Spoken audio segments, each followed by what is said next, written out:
Bueno, vamos a volver un poco a las noticias específicamente del ámbito local, como por ejemplo la que les dábamos al principio del informativo cuando hablamos que está rigiendo un paro que hay que tener en cuenta de 24 horas del transporte suburbano de pasajeros. Los trabajadores están reclamando por un ajuste salarial.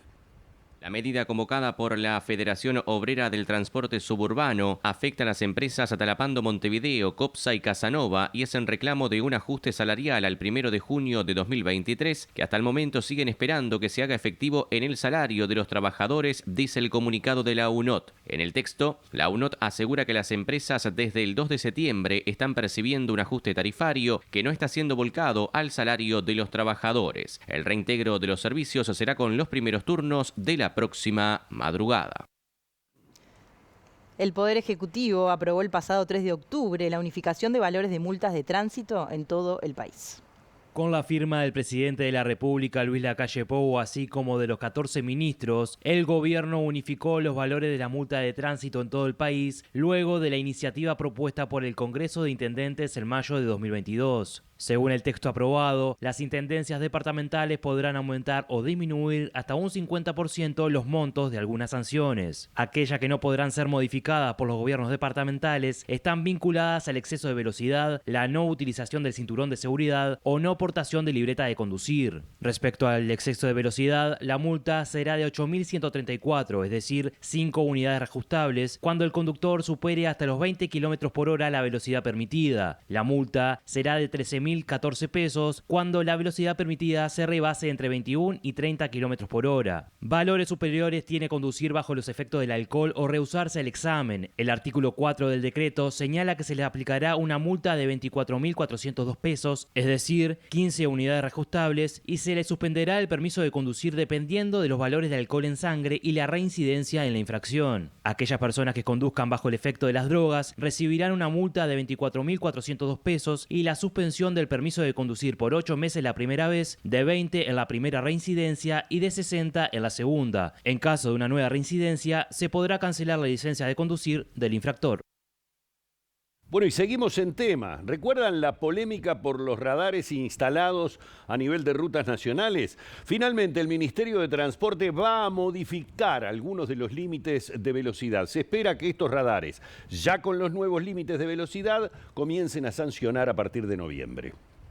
Toda la semana tenemos un informe y los ingenieros del Ministerio nos van a hacer un informe final antes de fin de mes para ver aquellos radares que es conveniente quizás elevar un poco la velocidad porque los datos específicos que tenemos hoy lo permitirían, ya que las infracciones, a pesar de no estar multando, tenemos claro quiénes las han cometido y en cantidad, ¿verdad? Eso nos permite reverlo. ¿En qué puntos podrían haber variaciones? Van a haber en algunos puntos, tengo entendido que en Ruta 30 hay algunos, puede haber algunos en Ruta 5, algunos Ruta 11 cerca de Canelones, puede haber algunos en la interbalnearia, pero cuando los tengamos todos y que tenga el informe de los técnicos, lo vamos a dar a conocer con precisión para que nadie se asombre de modificaciones que estén avaladas desde el punto de vista técnico. Usted comentaba que son 7 u 8 puntos, ¿son cambios, por ejemplo, que en señalización, en cambio de la velocidad?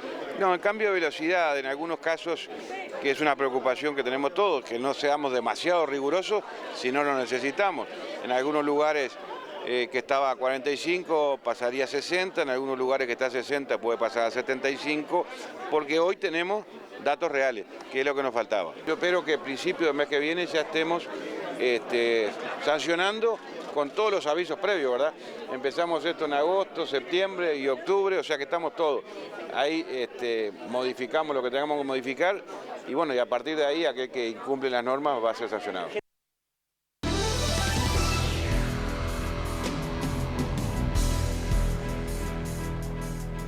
La mitad de los adolescentes que se suicidaron en Uruguay consultaron a un centro de salud durante los 3 meses previos al suicidio, según un estudio presentado hoy entre los años 2018 y 2021. En el marco del Día Mundial de la Salud Mental, las autoridades apuntan a reforzar la capacitación.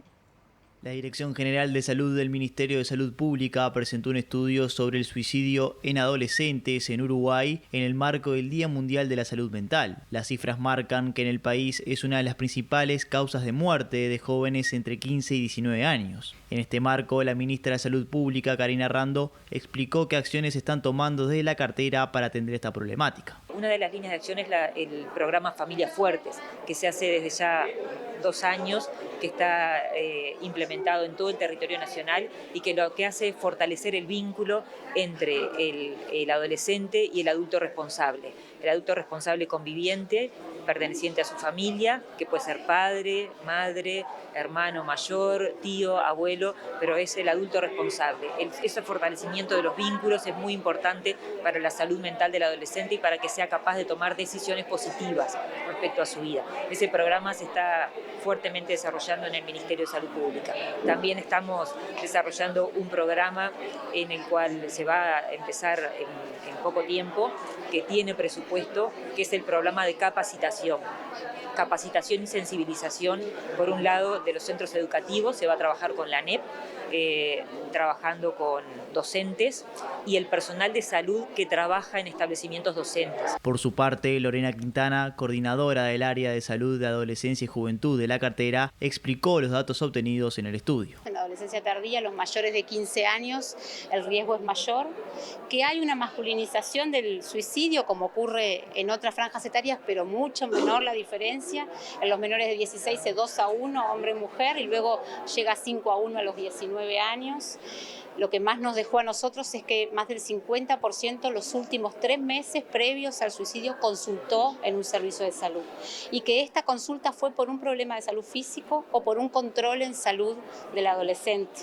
Esto nos lleva a pensar que todo momento que venga un adolescente a un sistema de salud es una oportunidad, y que los profesionales de la salud tienen que pensar la forma de abordar este tema, ¿no? De buscar una evaluación del riesgo suicida en el adolescente.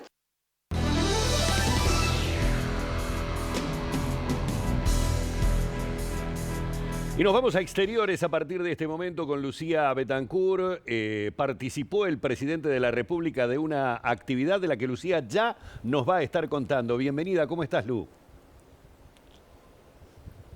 ¿Qué tal? Buen mediodía para todos. Se celebró y se realizó el cierre de celebraciones de los 35 años del Plan CAIF. Este plan, este programa que nació ya por 1988 y que tiene más de 500 centros en todo el país, con una atención a 63.000 niños de diferentes edades en los distintos puntos, y que sigue creciendo, y también sigue creciendo la demanda de aquellos quintiles más de los más bajos, según destacaban las autoridades, que esta política institucional ha crecido a lo largo de todos estos años, a pesar de los distintos gobiernos. Por eso estuvieron aquí los 3 expresidentes de la República participando de esta ceremonia junto a las autoridades y los directorios del plan CAIF, en realidad de los distintos del INAU, que en su momento también fue el INAME, y se hizo un repaso entonces de la importancia de este plan. Además, en este contexto se indicó que en esta administración se abrieron 86 centros, se prevé abrir 86 centros, al momento van 38 centros CAIF y se siguen ampliando algunos de ellos. Como les comentaba, estuvieron presentes José Mujica, también Luis Lacalle Herrera y Luis Alberto Lacalle Herrera, y también Julio María Sanguinetti. Con los expresidentes buscamos hablar de temas de actualidad, como ustedes indicaban al comienzo. Por supuesto que el ojo está en Medio Oriente con la guerra del ataque de Hamas a Israel. Julio María Sanguinetti dijo que es una barbaridad lo que está sucediendo en ese punto del mundo y que no se puede cuestionar a Israel, siendo que Israel no es parte del ataque, sino que es el atacado en este conflicto. Israel ha tenido que soportar 7 guerras, esta es la 8ª. Recordemos Yom Kippur, la guerra de los 6 días, y una acción terrorista que en los últimos años se ha ido excitando en la medida que ha ido avanzando los acuerdos de paz. Israel hizo acuerdo de paz con Egipto, Israel hizo acuerdo de paz con Jordania, Israel últimamente hizo acuerdo de paz, el Plan Abraham, con los Emiratos Árabes. Y es en ese contexto que aparece esta agresión. esta agresión que sin ninguna duda debe ser repudiada y sobre la cual tiene el derecho a la legítima defensa de Israel. No es aceptable que se condene ahora a Israel como si fuera parte del conflicto cuando es el agredido, cuando es el asaltado. No olvidemos que estos territorios fueron Egipto hasta el 67, nunca hubo autoridad palestina allí. Esto era Egipto. En la guerra del 67 pasan a ser conquistados por Israel. Y a Israel los entrega en el 2005, en el 2005, el llamado Plan de Desconexión. Los entrega nada menos que el mismo general que en su momento los había conquistado en aquella guerra.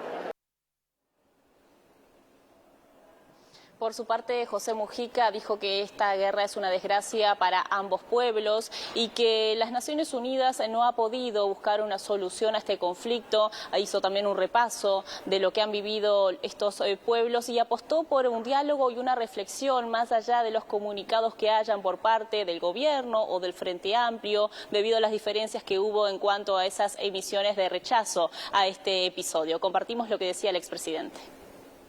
Una desgracia para el pueblo judío y para el pueblo palestino. Una barbaridad.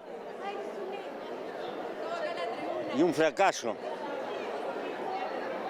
de la política de las Naciones Unidas, que en más de 50 años no ha podido suturar una herida de carácter histórico.